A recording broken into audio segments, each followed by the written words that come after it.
Hello and welcome to Engage, the program that focuses on community-engaged research, learning, and service at Mississippi State University. I'm your host, Cade Smith, and today we're joined by Dr. Jason Krutz, Director of the Mississippi Water Resources Research Institute at Mississippi State University.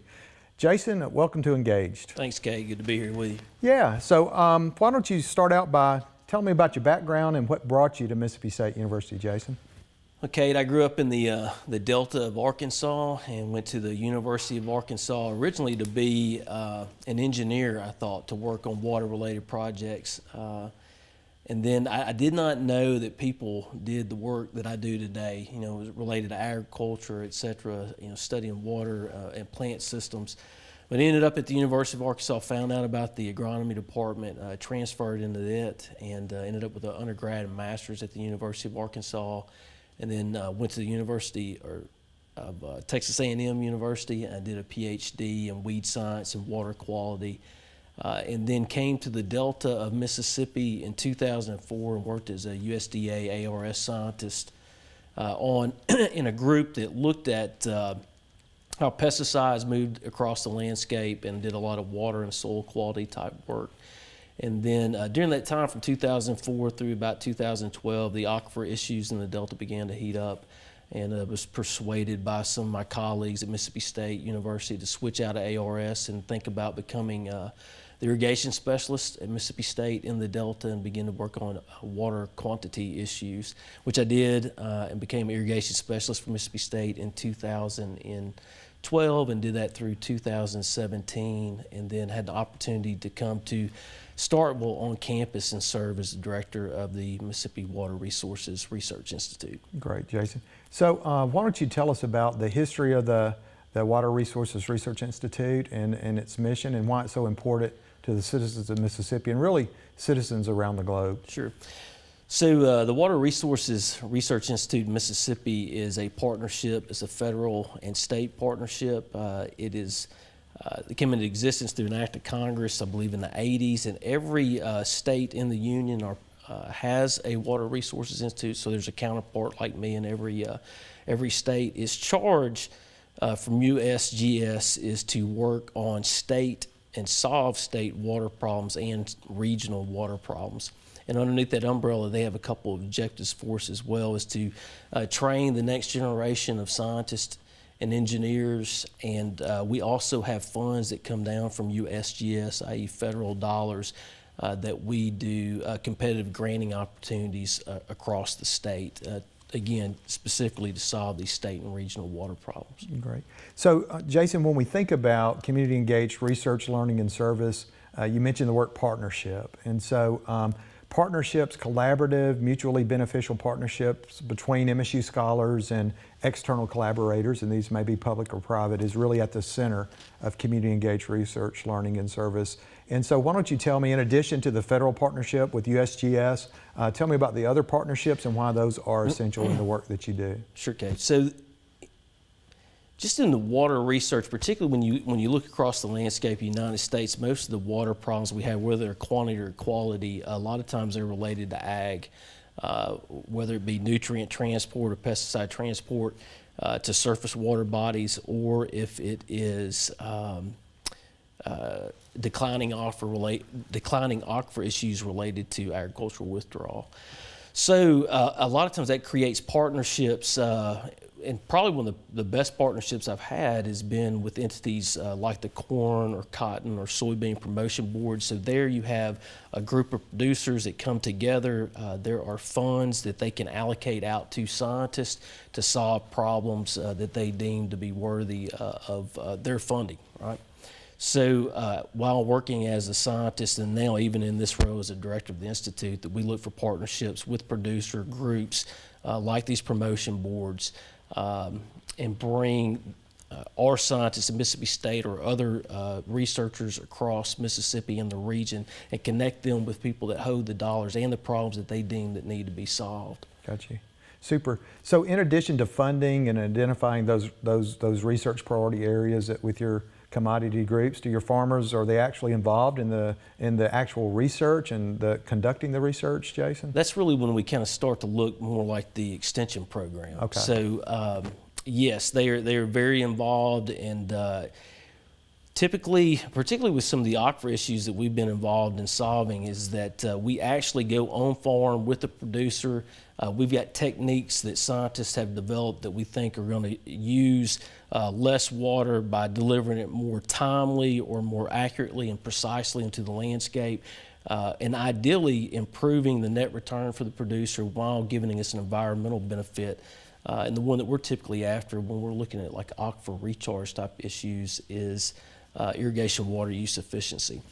So a typical setup for us is to go out with the producer on farm, have the producer continue to irrigate the crop the way they've always done, and we'll set a companion study up adjacent to them, identical production system, but we'll apply the tools that have been developed at Mississippi State or some other institute in the South, and then compare what the current producer is doing with his existing irrigation program to something that has been developed at Mississippi State.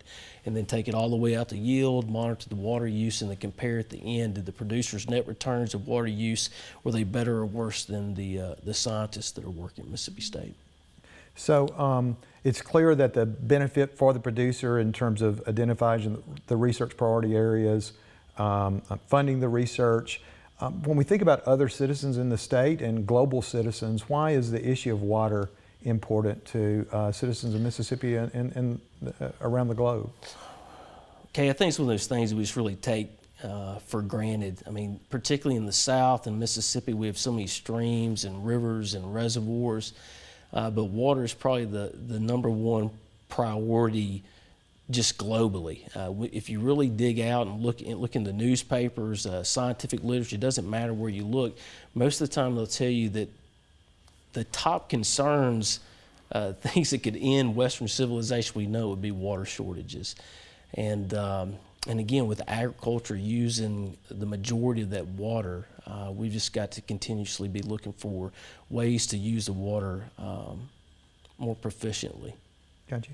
So when we think about these partnerships and the research that those partnerships enable, can you tell me about the new knowledge, the knowledge that's been discovered, developed, or disseminated resulting from work at the Water Resources Research Institute or other Mississippi State personnel?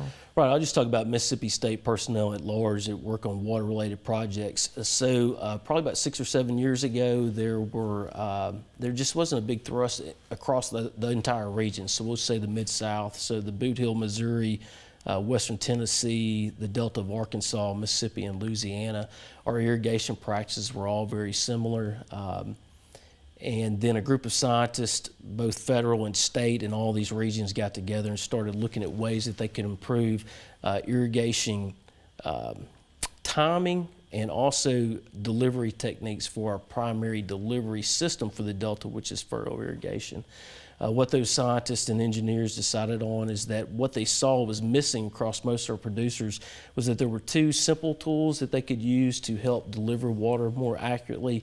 That was a technique called computerized hoe selection, which simply told the producer what size hoe needed to be placed in the polytubing as it went across the field so that all the furrows would reach the till ditch about the same time. And the second tool is called a surge valve, which is a programmable tool.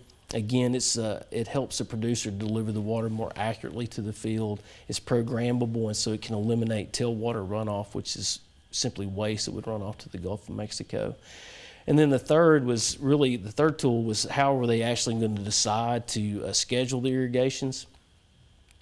Most of the time across the U.S., really the producer is just looking for visual cues and really isn't paying a whole lot of attention to actual moisture content in the field.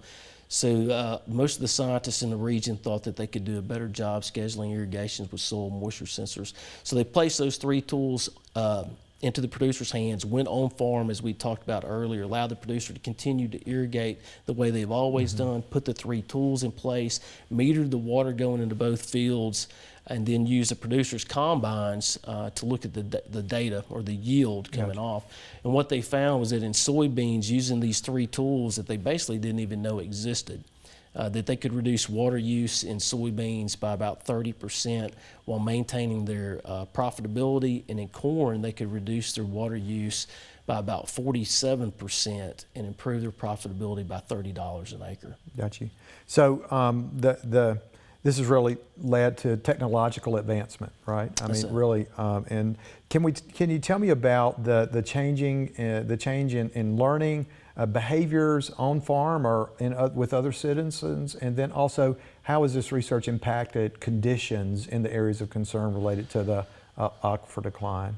Well, I think, when you talk about community engagement, when you're on a producer's farm, it's been owned for multiple generations. They've been irrigating that farm themselves for 2 or 3 generations. When you actually go out there with them and help them and show them, they're intimately involved with the farming operation. They're intimately involved with us as we're showing them these new tools and how to interpret that information. And at the end of the day, they're on the combine and seeing the yield differences and seeing something we've tracked with them throughout the season. And then at the end, we sit down and give them the economics, and they see that, look, by doing something that didn't really take me any more time, I recouped it with the net returns that I'm going to see that I can physically see coming off the combine, is that they're very willing to adopt that kind of technology. Because at the end of the day, it's things that several of us have talked about, is that if we do not develop technologies that make them more profitable, then just the laws of economics say they're not going to adopt it. But they get to see, touch, and smell all those when we're on farm with them. That's great. That's great. And I think that's really descriptive of the partnerships that y'all have that enable the research that's going on at the Water Resources Research Institute and at Mississippi State University. Jason, it's been a pleasure having you on our program today. This is the inaugural episode of Engaged, and really appreciate the work that you're doing. And one of the messages that we really want to communicate to our audience is that when we think about community engagement, frequently we think about those very worthwhile projects related to after-school programs, Habitat for Humanity, volunteerism and service.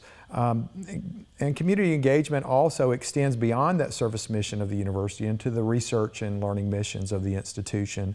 So the research that's done at the Water Resources Research Institute is an example of that, and we're very proud to feature that in our first episode of Engage. So Jason, thank you very much for being here.